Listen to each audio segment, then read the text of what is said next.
नमस्कार, जय हिंद दोस्तों, आप सभी का स्वागत है। तो चलिए शुरू करते हैं पर्यावरण अध्ययन। तो साथियों, इसका पहला प्रश्न है, ओजोन परत को मापा जाता है डोप्सन स्पेक्ट्रोमीटर, फोटोमीटर, प्रकाश वर्ष या इनमें से कोई नहीं। तो इसका उत्तर होगा डोप्सन स्पेक्ट्रोमीटर। मिट्टी का लाल रंग इसके ऑक्साइड की उपस्थिति के कारण होता है। निकेल, लोहा, नाइट्रोजन, सल्फर, लोहा। साथियों, इसका उत्तर है लोहा। निम्नलिखित में प्राकृतिक संसाधनों को चिन्हित कीजिए। तो साथियों, जीव जंतु, वायु, खनिज पदार्थ, उपयुक्त सभी। तो इसमें से इसका उत्तर होगा उपयुक्त सभी। निम्नलिखित में पृथ्वी के भीतर पाए जाने वाले संसाधनों को चिन्हित कीजिए। वन संपदा, खनिज पदार्थ, जल, उपयुक्त सभी। तो साथियों, इनमें खनिज पदार्थ पृथ्वी के भीतर पाए जाते हैं। हवा प्राकृतिक संसाधन है, भीतरी, बाहरी, मध्यस्तरी, अ तथा ब। तो इसका उत्तर है बाहरी। सोना, कोयला अभ्रक संसाधन है। तो नवीनीकरण, अनवीनीकरण, अ तथा ब या उपयुक्त सभी। तो इसका उत्तर होगा नवीनीकरण। भूक्षरण कहते हैं मिट्टी के टूटने फूटने को, मिट्टी के कणों को स्थानांतरित होने को, मिट्टी के कटने को, मृदा विगलन को। तो साथियों, इसका उत्तर होगा मिट्टी के कटने को। मृदा कटाव से भूमि के किस पक्ष में ह्रास होता है?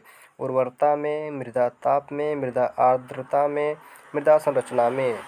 तो इसका उत्तर होगा उर्वरता में। भारतवर्ष में कितने हेक्टेयर भूमि में कृषि कार्य होता है? 130 मिलियन, 132 मिलियन, 145 मिलियन, 150 मिलियन। तो 145 मिलियन में भूमि पर कृषि कार्य होता है। भौतिक तथा जैविक पर्यावरण में कोई अंतर नहीं है, अंतर है, आंशिक अंतर है, उपयुक्त में से कोई नहीं। तो इसका उत्तर होगा अंतर है। जल, वायु एवं स्थल को किन गुणों में परिवर्तन के फलस्वरूप प्रदूषण होता है? रासायनिक, भौतिक, जैविक, उपयुक्त सभी। तो इसका उत्तर होगा उपयुक्त सभी। पृथ्वी का वह भाग जिसमें रेत, चट्टानें आदि आते हैं उसे कहा जाता है जलमंडल, वायुमंडल, जीवमंडल, स्थलमंडल। तो साथियों, इसका उत्तर होगा स्थलमंडल। पृथ्वी पर जितनी भी नदियां हैं, तालाब हैं, झीलें हैं तथा समुंदर हैं, वे आते हैं जीवमंडल में, स्थलमंडल में, जलमंडल में, वायुमंडल में। तो इसका उत्तर होगा जलमंडल में। एशियाई शेर के संरक्षण के लिए गिर अभयारण्य कहाँ है? तो इसका उत्तर होगा गुजरात में। विकल्प दिए गए हैं, आप पढ़ लीजिए। तो साथियों, उसके बाद अगला है, पीने के पानी में पारा की मात्रा सुरक्षित मानी जाती है। तो इसका उत्तर होगा 0.001 mg/लीटर। तो साथियों, इसका विकल्प दिया है, आप पढ़ लीजिए इसको भी। तो साथियों, उसके पश्चात आता है, दलहनी फसलों की जड़ों में पाया जाता है फफूंद, बैक्टीरिया, वायरस, माइकोप्लाज्मा। तो साथियों, इसका उत्तर होगा फफूंद। वायु, जल, पृथ्वी तथा वनस्पतियों से मिलकर बना होता है। भौतिक पर्यावरण, आर्थिक पर्यावरण, मनोवैज्ञानिक पर्यावरण, सामाजिक पर्यावरण। तो इसका उत्तर होगा भौतिक पर्यावरण।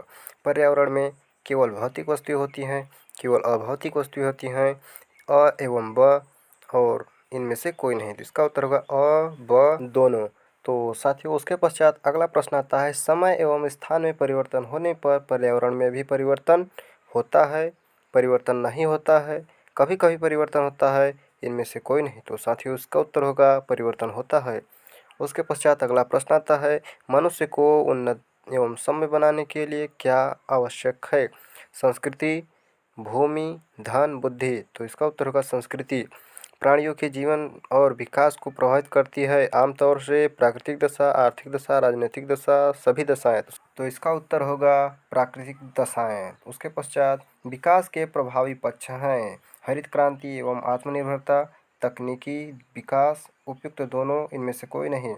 साथियों, इसका उत्तर होगा उपयुक्त दोनों। भारत में उष्णकटिबंधीय वन पाए जाते हैं जम्मू कश्मीर, अंडमान निकोबार में, उत्तर प्रदेश में, मध्य प्रदेश में। तो इसका उत्तर होगा अंडमान निकोबार में।